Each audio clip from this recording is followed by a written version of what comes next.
Assalamu alaikum. This is Akib Shehzad. I hope you are doing great.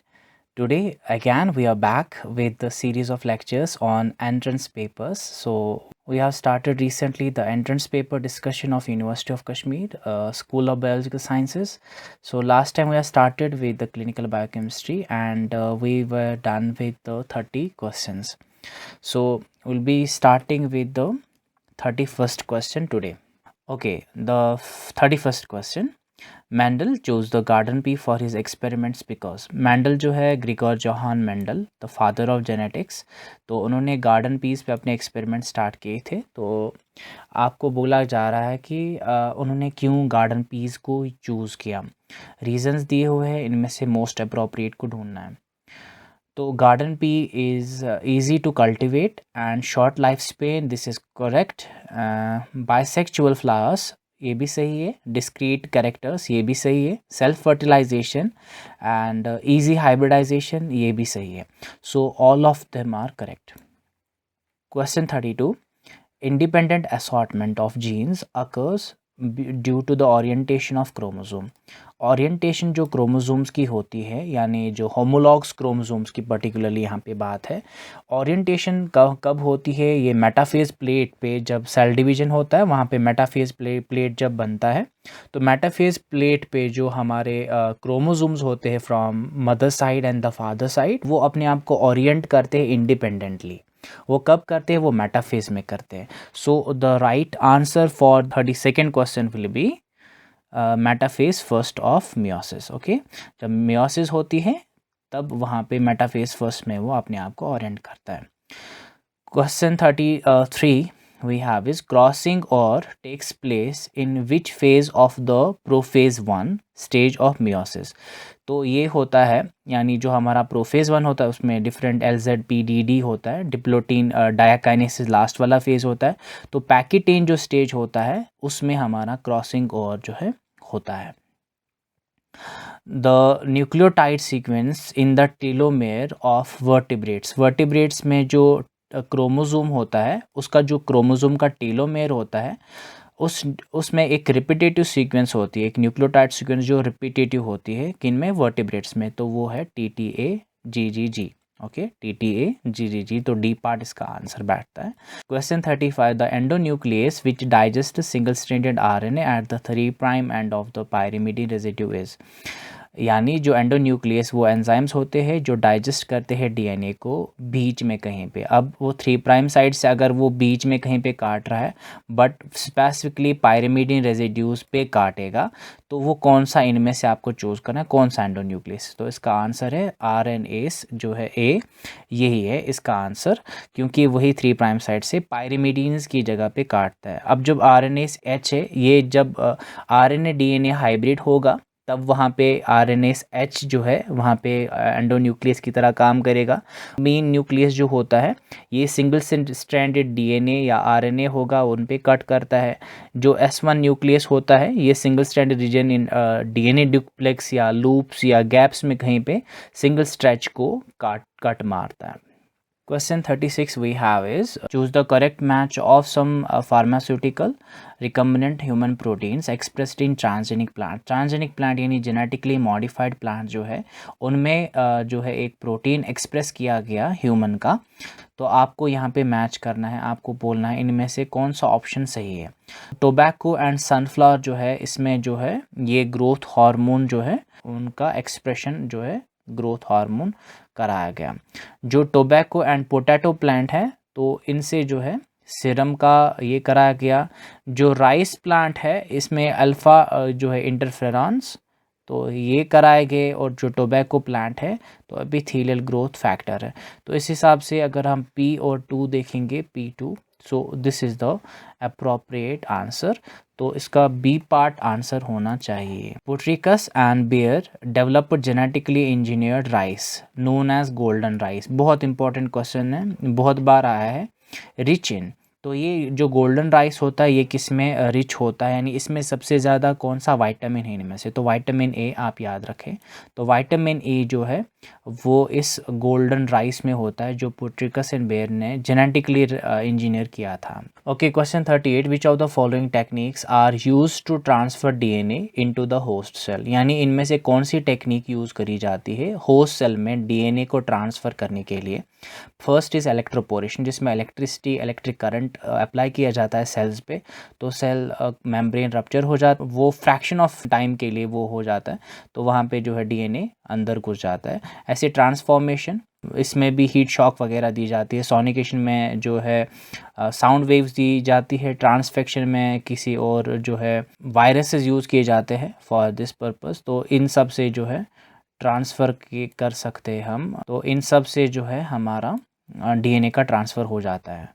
तो question 39 is the end product of thylakoid reaction are the high energy compound in the form of thylakoid reaction, जो हमारे plastids में होता है, तो वहाँ पे कौन सा जो है हाई एनर्जी कंपाउंड बनते हैं, एटीपी एंड NADPH ये बनता है।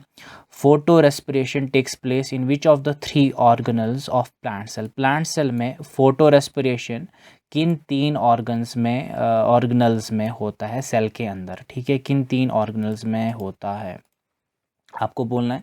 तो इसमें जो है क्लोरोप्लास्ट तो होगा ही, ठीक है, क्लोरोप्लास्ट यहाँ पे भी है, यहाँ पे भी है। प्रोक्सिसोम्स में होगा, प्रोक्सोम यहाँ पे नहीं, यहाँ पे नहीं, प्रोक्सोम एंड माइटोकॉन्ड्रिया, तो ये 3 जो है इसमें होगा, तो सी पार्ट आंसर है। Question 41 is the correct sequence for the linear electron flow in plant is, तो photosystem second, cytochrome B6F complex and photosystem first, तो this is the correct answer.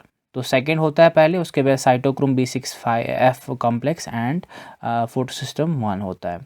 The amino acid मीथियोनिन is the precursor of which of the following plant hormone, यानी मीथियोनिन जो एक amino acid है ये कौन सा plant hormone का सिंथेसिस कराता है, ये इथाइलिन का कराता है। Sodium dodecyl sulphate SDS is use to separate protein, okay, protein के लिए सेपरेट यूज़ किया जाता है प्रोटीन सेपरेशन टेक्निक में, जिसको हम SDS पेज कहते हैं, पॉलीएक्राइल एमाइड जेल इलेक्ट्रोफोरेसिस। तो बिकॉज क्यों यूज़ किया जाता है sodium dodecyl sulphate, it increase the solubility of protein, ऐसा नहीं है, it gives the uniform charge to the protein, yes it gives negative charge, increases stability of protein, नहीं protein को तो ये डिग्रेड करता है, it decreases the surface tension of buffer, नहीं जी, इसमें से ये जो है मोस्ट अप्रोप्रिएट आंसर है। Now 44, the three-dimensional image of the surface of the cells and tissues can be visualized by, तो इनमें से कौन सी टेक्निक है जिससे हम 3 डायमेंशनल सरफेस इमेज जो है सेल का ये हमें पता चल सकता है, तो स्कैनिंग इलेक्ट्रॉन माइक्रोस्कोप जो है उससे हम स्कैन ही करते हैं, तो सरफेस का 3 डायमेंशनल स्ट्रक्चर हमें मिल जाता है। Okay, question 45 we have is the molecular mass of the smallest molecule unable to penetrate the pore of a cell is called, यानी एक सिंपल डेफिनेशन है, तो इसको हम void volume कहते हैं। Question 46 is the forces that affect the biomolecules to sediment at the bottom of the tube is, इनमें से कौन सा फोर्स है जो बायोमोलिक्यूल्स को मदद करते हैं बॉटम पे सेटल होने के लिए। फोर्स ऑफ बायोंसी, ठीक है, ये भी मदद करता है। फोर्स ऑफ फ्रिक्शन, हाँ वहाँ पे भी फ्रिक्शनल फोर्स अप्लाई होता है। सेंट्रीफ्यूगल फोर्स ऑब्वियसली, तो all of the above. Question 47, which nephron process is the least selective, कौन सी नेफ्रॉन की प्रोसेस है सबसे कम जो सिलेक्टिव होगी, यानी वो सिलेक्ट नहीं करती है, ऐसे हो जाता है, तो फिल्ट्रेशन की प्रोसेस है, वहाँ पे कोई सिलेक्शन नहीं होती, डायरेक्ट फिल्ट्रेशन आउट हो जाता है। Question 48 is which of the following is not an accurate statement, इनमें से कौन सा स्टेटमेंट सही नहीं है। Hormones are chemical messengers that travel to target cells through the circulatory system. Yes, they travel. Hormones are secreted by specialized cells, usually located in endocrine glands. से भी सही है। Hormones of the same chemical class usually have the same function. How can it be? Hormones अगर same type के chemical nature के है, like lipid hormone है या proteinaceous hormone है, तो सब के सब same function के होंगे, तो ये वाला जो है ये गड़बड़ वाला लग रहा है, तो गलत है ये।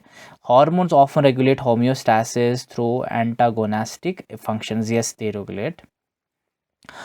49 the primary chemical stimulus for breathing is the concentration of, यानी जो ब्रीदिंग स्टिमुलेंट है हम में, जिससे हमारी ब्रीदिंग जो है कम होती है या ज़्यादा होती है, जिसको हम कहते हैं डीप ब्रीदिंग लाइक, ये कौन रेगुलेट करता है? कार्बन डाइऑक्साइड की कंसंट्रेशन जो ब्लड में होगी वही ये रेगुलेट करता है। तो इसका बी पार्ट आंसर है। Which of the following is not a primary activity of the stomach, इनमें से कौन सी जो है स्टमक की अपनी फंक्शन नहीं है?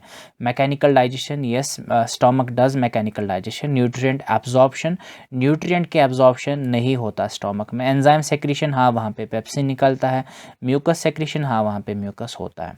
51 thyroids hormone metabolic role includes, ये भी की में ये भी एक कंट्रोवर्शियल जो है क्वेश्चन निकला।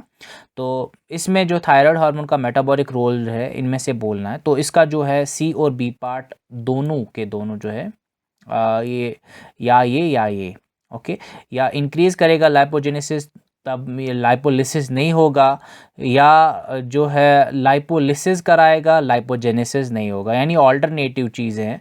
अब ये क्वेश्चन ही गलत है। Question 52 which of the following does not describe a thyroid hormone's metabolic function, यानी इनमें से कौन सी जो फंक्शन है वो थायराइड हार्मोन के मेटाबॉलिक फंक्शन नहीं है? ओके जो थायराइड हार्मोन के मेटाबॉलिक फंक्शन नहीं है। ग्लाइकोजिनोलिसिस, यस वो कराता है। ग्लाइकोनियोजेनेसिस, ये भी हो जाता है। ग्लूकोज ऑक्सीडेशन, ये भी हो जाता। ग्लाइकोजेनेसिस यानी ग्लाइकोजन सिंथेसिस, ये नहीं कराता है। The black colour of urine, ये है black colour of urine is caused by the presence of alkaptonuria. Okay alkaptonuria ये कंडीशन है, जेनेटिक कंडीशन, जिसमें यूरिन होता है वो ब्लैक कलर का होता है। Question 54 OGTT test is more sensitive than fasting blood sugar and, जो OGTT है ये टेस्ट, ये ग्लूकोज टॉलरेंस टेस्ट होता है, तो ऑरल ग्लूकोज टॉलरेंस टेस्ट, तो बोला जा रहा है कि ये ज़्यादा सेंसिटिव होता है फास्टिंग ब्लड शुगर के, और जो HbA1c है उसके ज़्यादा sensitive oral glucose tolerance test होता है। Question 55 which of the following statements is not true, इनमें से कौन सा स्टेटमेंट सही नहीं है? Antigen can have different epitopes, एक एंटीजन के डिफरेंट एपिटोप्स हो सकते हैं, ये सही है।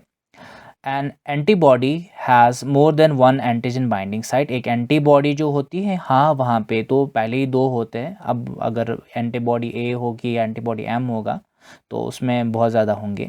अ pathogen makes more than one antigen, हाँ बना सकता है। A lymphocyte has receptors for multiple different antigen, नहीं लिम्फोसाइट का जो है एक ही एंटीजन के लिए रिसेप्टर होता है, ये वाला गलत है। Following emigration from blood vessels leukocyte migration to the site of infection और इंजुरी इज़ मीडिएटेड बाय, जब हमें इन्फेक्शन होता है या इंजुरी हो जाती है तो उस साइट से कोई ना कोई केमिकल रिलीज़ हो जाते हैं, वहाँ फिर जो ल्यूकोसाइट्स होते हैं WBCs होते हैं वहाँ पे माइग्रेट करते हैं, तो वो कीमोकाइंस होते हैं, ठीक है। ब्राइडिकाइंस पेन कराते हैं, हिस्टामीन जो है वहाँ पे इन्फ्लेमेशन कराता है, प्रोस्टाग्लैंडिन्स भी इन्फ्लेमेशन कराता है। Chemokines are the chemo attractants, जो केमिकल्स बुलाते हैं लिम्फोसाइट्स को लड़ाई के लिए। Question 57 regarding chronic inflammation which is correct, इनमें से कौन सी चीज़ जो है कि सही है? It is characterized by hyperaemia oedema and leukocyte infiltration, ये सही नहीं है। Monocytes use the same chemotactic pathway as neutrophils, हाँ मोनोसाइट जो होते हैं मैक्रोफेज जो होते हैं न्यूट्रोफिल्स की तरह वही कीमोटैक्टिक जो है पाथ यूज़ करते हैं अपना, ये वही पाथ यूज़ करते हैं अपना, तो ये मुझे सही आंसर लग रहा है। It is always preceded by acute inflammation, chronic inflammation के बाद एक्यूट इन्फ्लेमेशन नहीं जी। Most frequently result in resolution, तो हमारा जो बी पार्ट है वो सही आंसर है। Which of the following is a sign of inflammation, इनमें से कौन सी साइन इन्फ्लेमेशन का साइन होता है? कैलोर होता है, डोलर होता है, रूबर होता है रेडनेस, डोलर होता है फीवर चढ़ना, कैलर होता है वहाँ पे स्वेलिंग होना, और फंक्शोलीजा वो भी होता है। तो ये सारे के सारे जो है, ये सारे के सारे इसके आंसर है। Question 59. Vmax decreases and Km remains constant is an example of, ये कौन से एग्जाम्पल है जिसमें जो है हमारा Vmax जो है डिक्रीज़ हो जाता है और हमारा Km जो है वो सेम रहता है। तो नॉन कम्पिटिटिव इनहिबिशन में हमारा Vmax कम होता है और Km जो है माइकल मेंटन कांस्टेंट जो है ये कांस्टेंट रहता है। Question 60 is the molecule which does not exhibit dipole moment, कौन सा मॉलिक्यूल है जिसमें डाइपोल मोमेंट नहीं होता, CCl4। ओके, तो this is all for today. Thanks so much for joining me and happy learning.